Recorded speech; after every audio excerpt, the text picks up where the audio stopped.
আমি অভিজিৎ ভট্টাচার্য মহাশয়কে কিছু বলার জন্য। ডিস্ট্রিক্ট স্পোর্টস অ্যাসোসিয়েশন তো খেলাধুলার ব্যাপারে অনেক দিন থেকে অনেক কাজ করে আসছে।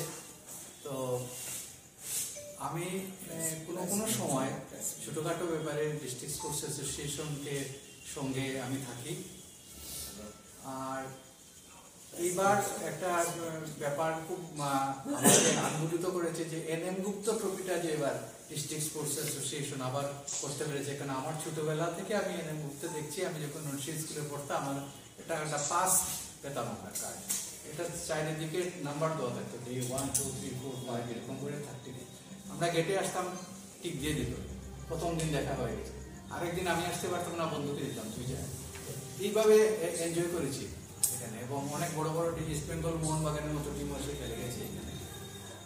তো যাই হোক, স্পোর্টস স্টুডেন্টদের কথা বলছি, ছাত্রদের কথা বলছি, এদেরকে যদি আমরা অ্যাট্রাক্ট না করতে পারি, আজকাল দেখছি অনেক অবক্ষয় হচ্ছে অনেক বয়সের ছেলে মেয়েদের। কাজে ওরা যখন এই দিকে এগিয়ে আসবে যখন অনেক, তখন স্পোর্টসে এদের শরীরও সুস্থ থাকবে, স্বাস্থ্য ভালো থাকবে, মন ভালো থাকবে এবং একটা সুস্থ সমাজ গড়বে। তো আমার বন্ধু শিবব্রত দত্ত পরশুদিন আমাকে বলছিলেন যে খোখো কম্পিটিশন করতে চায় ওরা এখানে, তো যদি কেউ স্পন্সর করে। আমি বললাম ঠিক আছে, যদি বড় ধরনের কিছু করতে পারবো না, যদি আমার সাথে ভিতরে থাকে বলো আমি মার নামে আমি এটা স্পন্সর করবো। তো এই ব্যাপারটা আমি এসেছি। আমি চাই যে খেলাধুলার উন্নতি হোক। খোখো অনেক পুরনো গেম, আমাদের এত অঞ্চলের অনেক পুরনো গেমের মধ্যে কবাডি যেরকম অনেক পুরনো গেম, খোখোটাও অনেক পুরনো গেম। এরকম অনেকগুলো গেম আছে আগে খেলাও, তো এগুলো আস্তে আস্তে আস্তে আস্তে হারিয়ে যাচ্ছে। কিন্তু কোনো গেম উঠছে, আমরা দেখতে পাচ্ছি কবাডি একদম ইন্টারন্যাশনাল লেভেলে চলে গেছে, খোখোটাও চলে গেছে ইন্টারন্যাশনাল। কাজে ওই যে খেলাগুলো ইন্টারন্যাশনাল লেভেলে যাচ্ছে, খেলাগুলো চলছে, এই ছেলে মেয়েরা যদি এখানে অনেক আছে যারা গ্রামে যারা আছে, গ্রামীণ যারা মেনলি, ওদের মধ্যে এই খেলাধুলাটা বেশি প্রচলন আছে। ওরা যদি এগিয়ে আসে, ওদেরকে যদি ভালো কোচিং দেওয়া যায়, তাহলে তো আমাদের এখান থেকে অনেক টিম আমরা ইন্টারন্যাশনাল লেভেল পর্যন্ত দেখতে পাবো। আমি আশা প্রকাশ করি যে খেলাধুলার মান উন্নত হোক, আমরা যাতে যতদূর পারি সাহায্য করব। আর ডিস্ট্রিক্ট স্পোর্টস অ্যাসোসিয়েশনকে ধন্যবাদ জানাচ্ছি এই কারণে, যারা আছেন এখানে পদাধিকারী। আগামীকালকে আমাদের এখানে সুকৃতি ভট্টাচার্য মেমোরিয়াল খোখো প্রতিযোগিতা শুরু হবে। আমাদের সেই প্রতিযোগিতায় সুকৃতি ভট্টাচার্যের স্মৃতিতে ওনার পুত্র ডক্টর অজিত ভট্টাচার্য স্পন্সর করেছেন।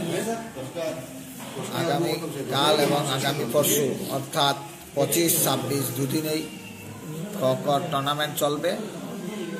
সেই টুর্নামেন্টে আমরা 4টা ক্যাটাগরিতে ভাগ করেছি, আন্ডার-19 গার্লস, আন্ডার-19 বয়েজ এবং ম্যান ওমেন। প্রাইজ মানি আমরা প্রতিটি বিভাগে রেখেছি। First prize 2000, second prize 1000 and বিভাগ বেস্ট প্লেয়ার অফ দ্য প্রতিটি বিভাগ 500 রুপিস। ঠিক তদ্রূপ 27-28 আমরা কবাডি প্রতিযোগিতা রেখেছি সুধাংশু মোহন দত্তর স্মৃতিতে। সেইটাতেও 4টা গ্রুপে ভাগ করা থাকবে এবং প্রতিটি গ্রুপে এই চ্যাম্পিয়নদের 2000, 1000, বেস্ট প্লেয়ার 500 টাকা দেওয়া হবে। টুর্নামেন্ট থেকে আমরা বাছাই করে স্টেট লেভেলের টুর্নামেন্টে আমরা প্লেয়ার পাঠাবো। তার উদ্দেশ্যে আজকে আমাদের এই সাংবাদিক সম্মেলন। আমি সাংবাদিক সম্মেলনের এত অঞ্চলের ক্রীড়ামন্ত্রী জনসাধারণের কাছে আবেদন রাখতে চাই যে আমাদের এই টুর্নামেন্ট সফল হওয়ার জন্য সবার সহযোগিতা ও কামনা করছি। এবং স্কুল, কলেজ, বিভিন্ন ক্লাবে আমরা আবেদনপত্র পাঠিয়েছি প্রতিযোগিতায় পার্টিসিপেট করার জন্য। অন দ্য স্পট কালকেই পার্টিসিপেন্টের নাম জানা যাবে এবং ওইখানেই নাম লিখে টুর্নামেন্ট শুরু করা হবে।